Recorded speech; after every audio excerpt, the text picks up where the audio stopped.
Welcome back to Ami's Bookshelf. Today I'm going to be reviewing Touching Spirit Bear, which is by Ben Mikaelsen. I will put in later a picture of the cover because there is a particular section that after I talk a bit I would like to read and share with you, and I really don't want to have to find that place again after flipping back and forth from the cover on my Kindle. So, Touching Spirit Bear, I found to be a really well done book. It is about a young boy named Cole, who, like many teens, is very angry. We find out in the book that part of it is because he was abused as a child, and his father was abused as a child before that, so partially, this is a book about breaking the cycle of anger. And that's actually pretty much the main theme, is breaking cycles and coming back to health. Cole ends up beating up a young man from his own school called Peter, who had turned him in for breaking into a convenience store, I think it was, and robbing it and totally trashing the place. So Peter had done the right thing by standing up, which ticked Cole off and pretty much put him into a violent frenzy and almost beat the boy to death. So, of course, we are at now the extreme end of the cycle of violence. And he gets put into detention. We're talking, the big time detention. We're not talking, middle school detention. No, we're talking, full-on parole officers, judges. He is in the justice system now. Now, the parole officer sees what we find out to be himself at that age in Cole and recommends him for the circle justice system, which is indeed a real thing. Feel free to, Google this.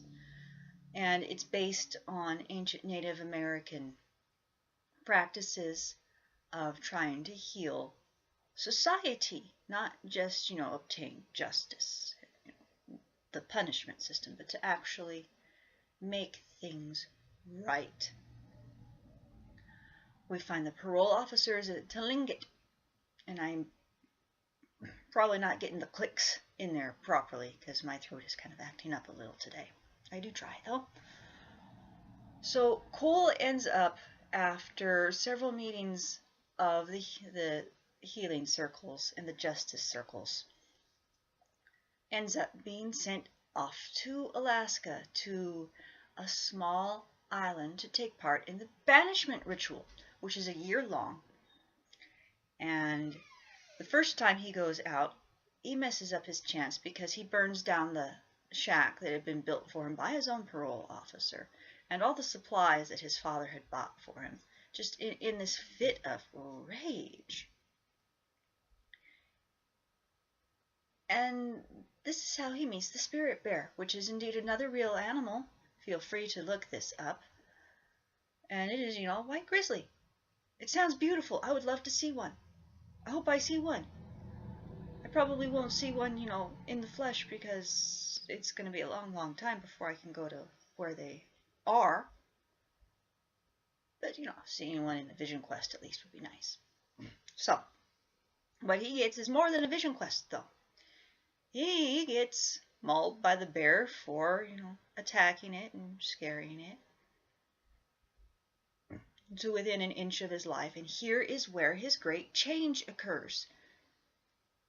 He finds while he is laying there in his own crap, waiting for somebody to come to check on him, holding on by a thread and deciding whether or not he really wants to live, he finds for the first time concern for some other creature, because during the thunderstorm, a really big storm,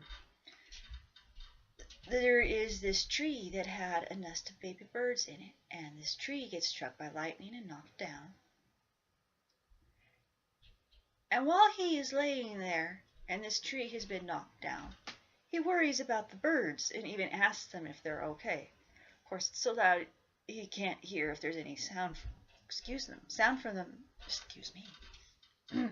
Sorry, my mind is so into this story thread.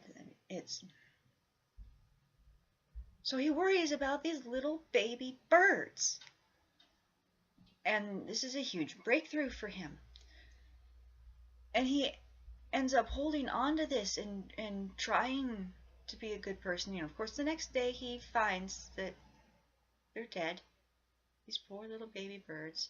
He ends up surviving by imagining himself as a baby bird and using this to help him eat the little life that is around him that he can reach while waiting. And just this book is challenge and breakthrough through the whole thing in small steps, which is the way it is supposed to be. It's very well written, well researched. The storyline immerses you.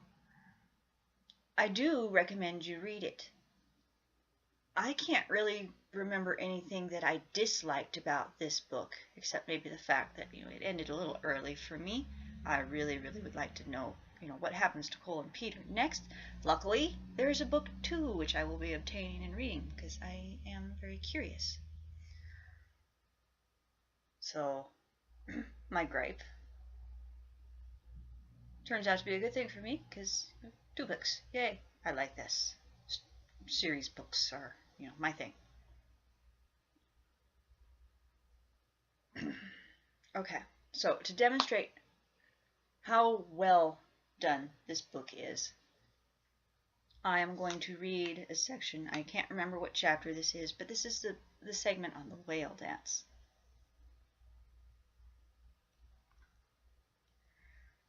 By late that evening, when Garvey suggested he stop work for the day, Cole's hunger again gnawed at his belly. "How about some more cold cereal?" Garvey said. "Real funny," Cole said, pulling out hamburger from the cooler. "Some of us have been working."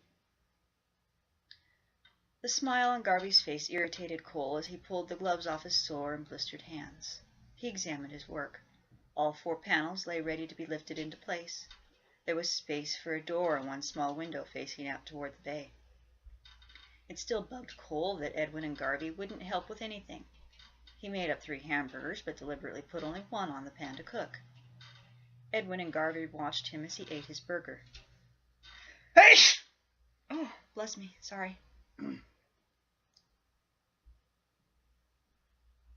When Cole finished, he yawned. "I'm beat," he said. "There's the hamburger if you guys want some. I'm going to bed." "You'll cook for everyone," Edwin said, "and then we all dance." "Do you need your shoelaces tied too?" Cole mumbled as he returned to the fire and began cooking again.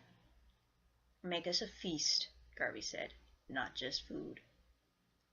Grudgingly, Cole cooked the last 2 hamburgers, covering them with mushrooms, onions, and cheese. He walked out away from camp while Edwin and Garvey ate. After supper, Cole washed the dishes at the water's edge, gingerly rubbing gravel on the plates to clean them. The raw blisters on his hands stung like fire. It was dark when he returned to the fire and flopped down wearily on a stump. Edwin had stoked the flames into a bright blaze. "Now we dance," he said. He stood and walked close to the fire. "All around us there are powers. There are animals like the whale, the bear, the wolf, and the eagle. There are powers like the sun and moon and seasons. And there are powers inside of us like happiness and anger. We can feel all of these and dance to them. They all have much to teach us. Today we saw the whale, so tonight we'll dance the whale dance. Each of us will tell what we learned from watching the whale." Edwin curled his arms over his head, imitating a whale's head, and began to pace around the fire, dipping his head up and down as if breaking through the waves. He exaggerated his motions, ducking and diving, lost in his make-believe world. After 10 minutes of moving around the fire, he slowed to a stop, then sat down. Next, Garvey stood. In his own way, he began moving around the fire, jumping up and to the side to imitate a whale breaching. He made exaggerated expressions with his face. Around and around the fire he moved, finally slowing until he sat down and rested peacefully on a log near the flames. He looked up at Cole. "Your turn." "I don't know how to dance," Cole said. "It's not something you learn. It's something you feel. Become a whale and learn what it has to teach you." Self-conscious, but also aware of the warning in Edwin's tone, Cole stood and began circling the fire. He bent at the waist and moved with jerky motions, trying to pretend he was gliding through water, the way the whales in the bay had. He kept looking over at Edwin and Garvey, imagining how stupid he must look circling the flames. He was glad nobody from school could see him. Gradually he moved faster, trying to imagine a whale migrating thousands of miles, being led by instinct. Lowering and rising, Cole wandered off away from the fire, and pretended the fire was the goal of his long migration. On his way to the fire, he leaped back and forth, chasing schools of fish. Nearing the flames, he closed his eyes and leaped high into the air to breach. He landed on his hands and feet. For a few moments he stared into the flames, then sat down. He held his blistered hands tightly to his stomach.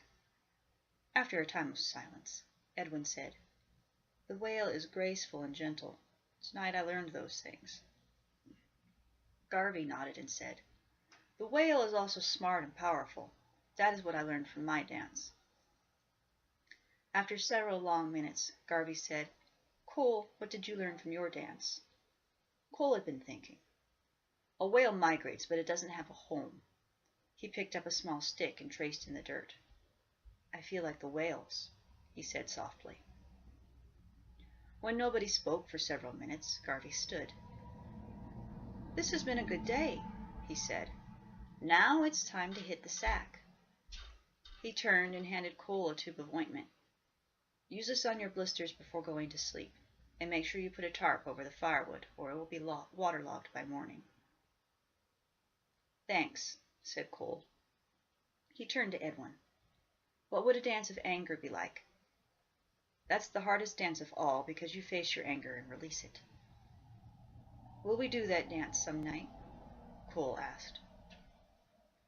"You'll do that dance alone after Garvey and I leave. You'll do that dance only when you're ready."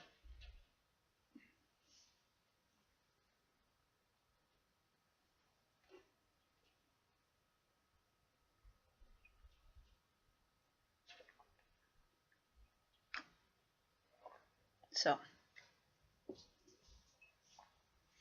I particularly liked that passage when I read it the first time.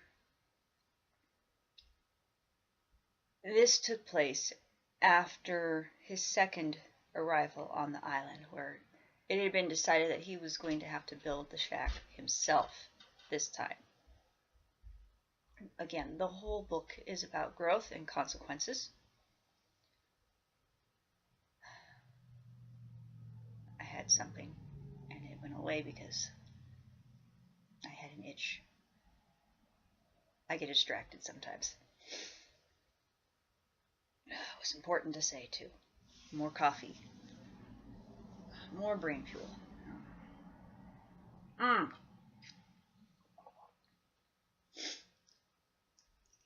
Shape-shifting in native cultures. That's what I wanted to bring up about that segment. I really, really did enjoy how the dances had been incorporated into the book and into the boy's healing process, because of how imagining being these different animals that he saw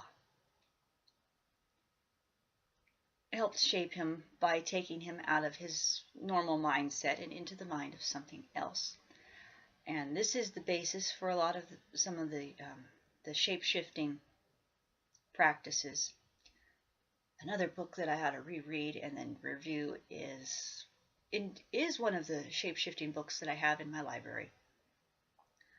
So I would suggest, if you're interested, to go read some books on shape-shifting.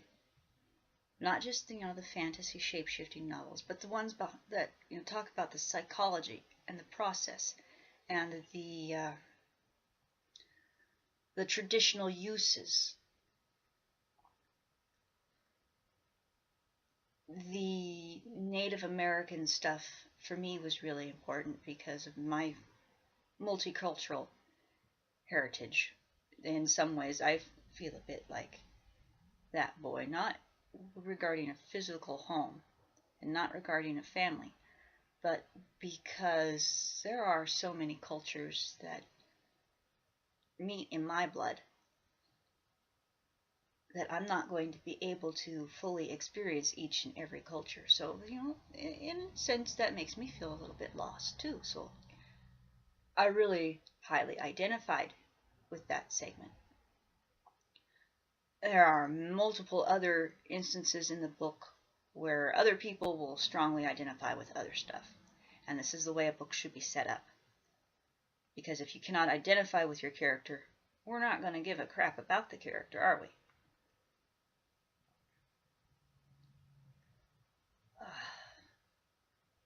I can't think of anything that was poorly done in this book. I'm trying, and I just can't. So please pick up a copy of Touching Spirit Bear by Ben Mikaelsen. Name is already forgotten. I hate that. It's early for me. It's only first cup of coffee. Yes, Ben Mikaelsen. And the sequel is Ghosts of Spirit Bear, also by Ben Mikaelsen. The current book that I'm reading through for myself is The Secret of Excalibur by Sahara Foley. When I'm done with that, I will do a review on that. And also when we finish Fargoer for the Trotsdale Library, I will do a review of that one. Let's see here. I'm almost done with the images for the second video of Book of Seals, and almost done getting the discussion audio actually somewhat audible for the next haiku workshop session. So those two videos will be going up sometime soonish. So please be watching for other stuff. Like, subscribe. If you have a book that you'd like me to read and review, please comment and let me know. You can either comment here below on this video, or you can go in World and Second Life and send me a note there to Amehana Ishtari. And I'm going to go now, and I'm going to go open up my package of fountain pens and get to inking and drinking my coffee and being more together. Thank you.